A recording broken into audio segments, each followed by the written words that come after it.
Bonjour chers internautes, mesdames et messieurs, c'est un plaisir de vous servir. Nous sommes dans les locaux du service d'hygiène départemental de Goudomp. Aujourd'hui, nous allons aborder la question des petits commerces aux abords des écoles.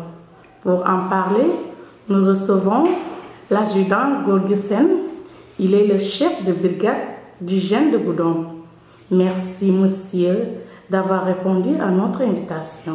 Bonjour monsieur Sène. Bonjour Paulette. Quel est le rôle du service d'hygiène? Merci beaucoup Paulette. Permettez-moi avant de répondre à votre question de saluer en tout cas les internautes de 2M TV, c'est ça? Oui, 2M TV. Voilà, donc avant de venir au rôle du service d'hygiène, il faut d'abord connaître, n'est-ce pas, le service d'hygiène.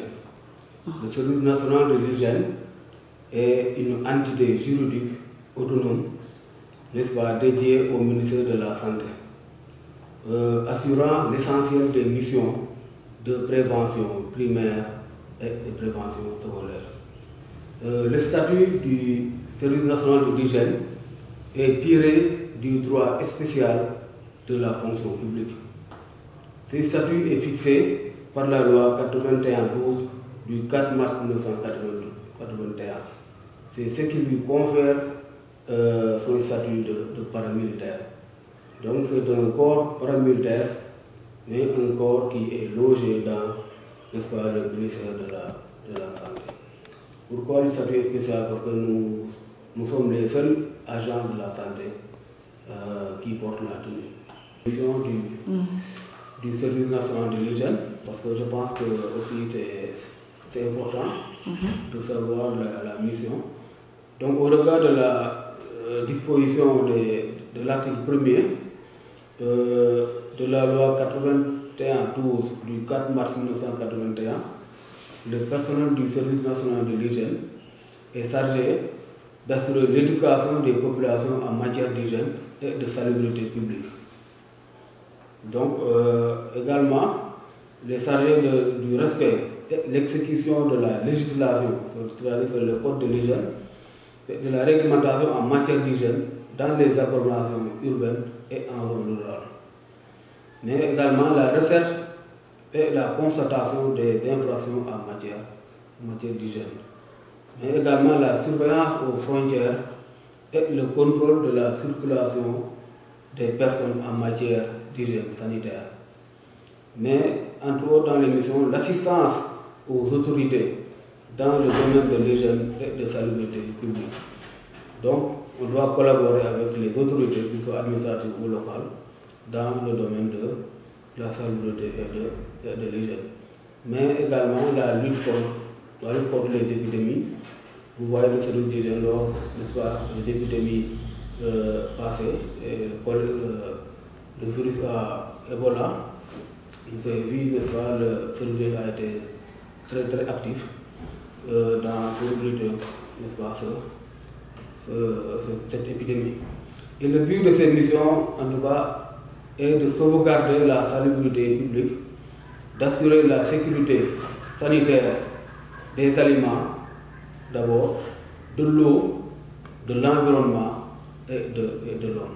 Dites-nous, est-ce toutes les femmes qui vendent au niveau des établissements scolaires à l'heure de la récréation sont à jour? Effectivement, en tout cas, beaucoup de femmes qui s'activent en tout cas dans ces petits commerces au niveau des établissements scolaires s'activent en tout cas de leur papier médical. Chaque jour, je déploie, les équipes sont sur le terrain, ils font en tout cas la recherche des infractions et il y a un programme qui est dédié aux écoles. Et chaque mercredi, nous visitons les écoles. En tout cas, beaucoup d'entre elles ont en tout cas leur papier. Mais n'empêche, il y a des femmes qui, en tout cas, qui viennent juste de démarrer. Mais nous sommes à la recherche. Si on voit, n'est-ce pas, quelqu'un en train de voir sans papier, elle est convoquée et il est venu répondre à la convocation en payant une amende parce que le certificat de visite médicale est prévu par l'article 49 du Code de l'hygiène, qui dit que toute manipulateur de denrées alimentaires doit subir des visites médicales périodiques. Et il y a des pénalités également. L'amende c'est de 9 000 francs à 18 000 francs. Donc si vous vendez sans papier, si vous êtes convoqué, vous payez l'amende et en tout cas la visite médicale. Mais en tout cas, à ce jour où on parle, en tout cas, beaucoup de femmes en tout cas, ont leur papier médical. Comment obtenir une autorisation de vente? Bon, l'autorisation de vente, nous, pour ce qui concerne la santé, c'est en tout cas la visite médicale. Et on travaille aussi en collaboration avec les principaux et les directeurs d'école qui en tout cas jouent un rôle important, qui veillent. Chaque femme qui est venue sans papier, lui conseille d'aller chercher un papier au niveau du service d'hygiène. Nous, on gère le côté santé. Donc, pour ce qui nous concerne, l'autorisation, c'est en tout cas d'avoir un certificat médical de vente de denrées alimentaires. Combien de personnes sont-elles enrôlées? Chaque mois, nous avons une centaine, une centaine de femmes. Chaque rapport que les agents me présentent chaque mois, on a une centaine de femmes, n'est-ce pas, qui sont venues chercher leur papier médical. Maintenant, on va parler comment vous procédez au contrôle dans la commune. Voilà, dans la commune, nous avons des agents qui font les activités de routine, c'est-à-dire nous avons nos activités, ce qu'on appelle la visite à domicile et également la visite des établissements recevant du public. Nous avons une équipe. Seulement, ce qui manque, c'est, n'est-ce pas, la logistique roulante. Nous avons une seule moto. C'est le moyen de transport que les agents utilisent pour aller faire de la visite médicale. Nous ciblons des fois les domiciles.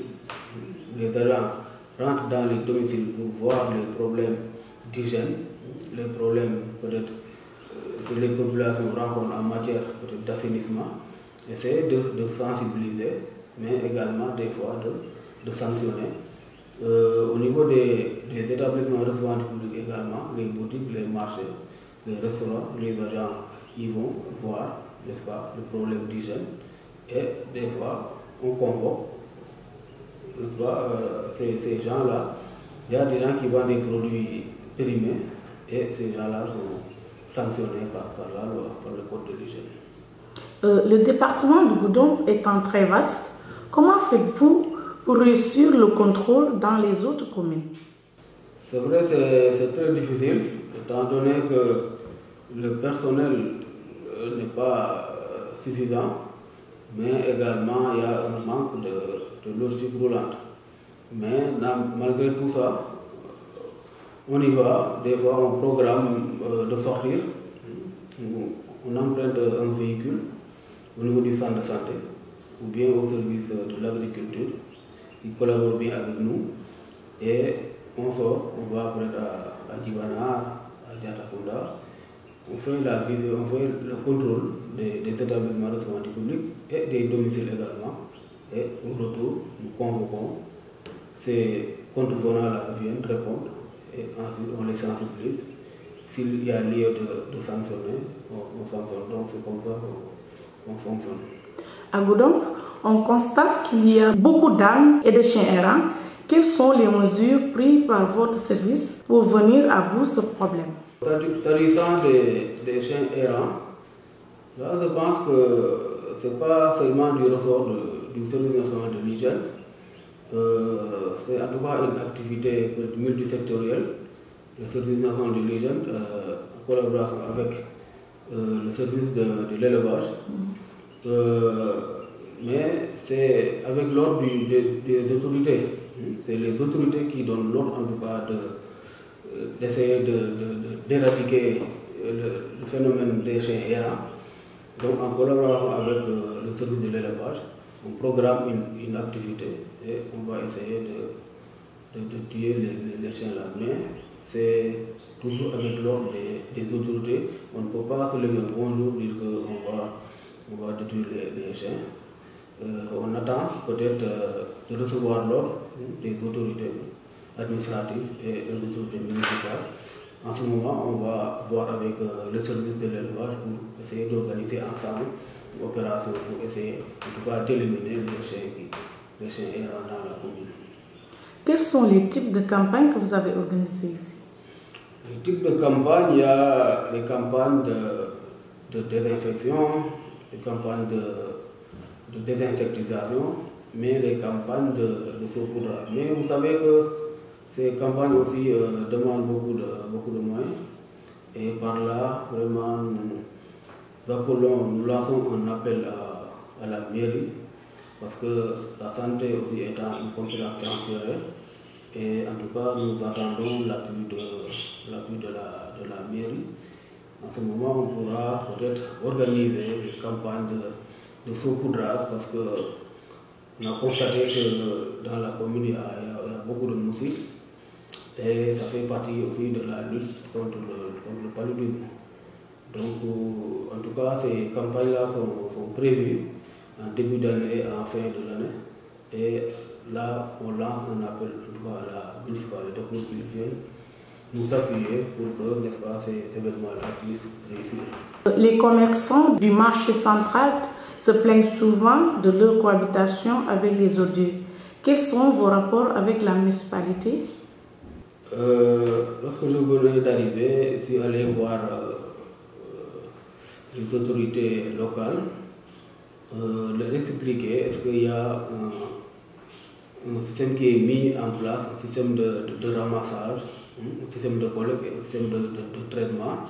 On est en train de discuter, mais vous savez que les ordures, c'est du ressort de la municipalité.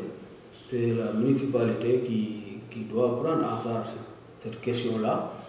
Mais nous sommes en train de discuter pour voir, pour essayer en tout cas de mettre en place un système de collecte, de ramassage et de traitement.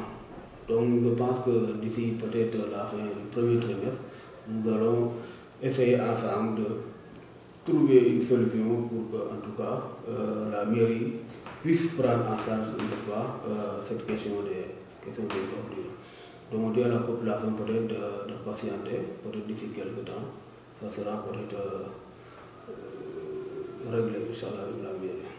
Avez-vous un message à lancer à l'endroit de la population? Ce que je dois en tout cas demander à la population, c'est de collaborer avec le service d'hygiène, parce que tout ce que le service d'hygiène fait, c'est en tout cas c'est pour la population. Donc pour lutter contre les maladies. Comme le dit le slogan, combattre l'insalubrité et vaincre la maladie. Et nous voulons en tout cas, pour la commune de tout le département, que le service en tout cas soit visible et qu'on demande à la population de collaborer avec le service pour ensemble, on va essayer d'éradiquer certaines fléaux. Nous demandons à la population, n'est-ce pas, d'être prudent sur ce que nous consommons. Tout le monde ne sont pas agents d'hygiène, mais je pense que tout le monde peut regarder en tout cas une date de péremption. Vous voyez les bouteilles de boisson. La date est souvent mentionnée ici. Donc on demande à la population en tout cas d'être prudent, de regarder la date en tout cas avant de consommer les produits achetés au niveau des établissements recevant du public. Et là, vous avez vu un lot important de produits périmés. C'est des produits malpropres à la consommation, saisis entre les mains des commerçants au niveau du département.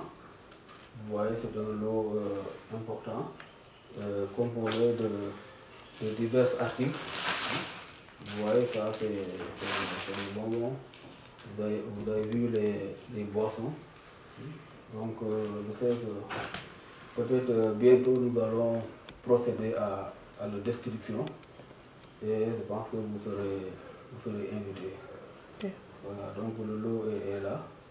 On attend peut-être d'ici quelques temps pour pouvoir, n'est-ce pas, procéder à sa destruction. Merci beaucoup, Adjudant Gorgui Sène, chef de la brigade d'hygiène de Goudomp. Nous sommes au terme de notre émission.